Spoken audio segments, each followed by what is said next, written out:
రానున్న చుక్కలే విన్నా గాని కదిలించలేదా కాస్త కూడా నీ మనసుని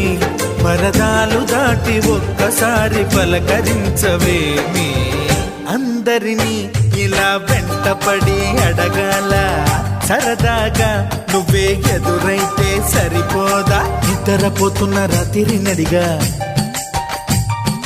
గుటికి చేరిన గువ్వల నడిగా